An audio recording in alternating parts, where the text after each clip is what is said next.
Hello दोस्तों, प्रणाम। लिट्टू गोपाल अवधी भाषा पे एक हूँ। कजरी की आवाज आती है। आपको अच्छा लगे तो लाइक करना, कमेंट करना, शेयर करना।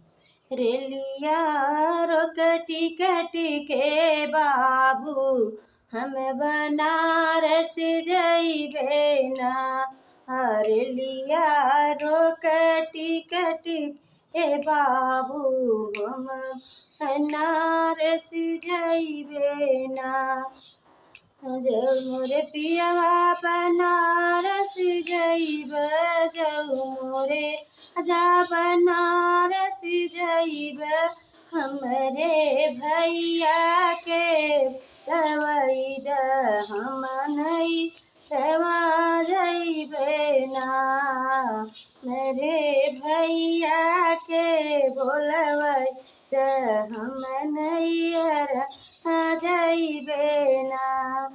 रेलिया रोकटी कटी के बाबू, हम बनारस जइबे ना।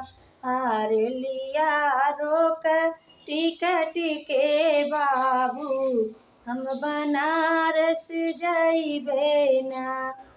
जऊ तू धनिया बन नैहरवा जाबियू, जऊ तू धनिया नैहरवा जाबू। जितना लागली बारू पैया, उतना दई के जायू ना। जितना लागली बारू पैया, उतना दई के जायू ना। जितना लागल बारू पैया, उतना दई के जाबैना। जितना लागल बारू पैया, उतना दई के हो जाबैना।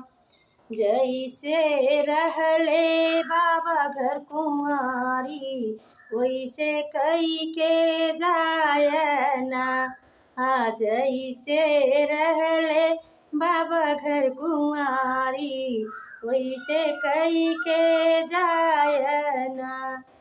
रेलिया रोकटी कटी के बाबू, हम बनारस जाबैना।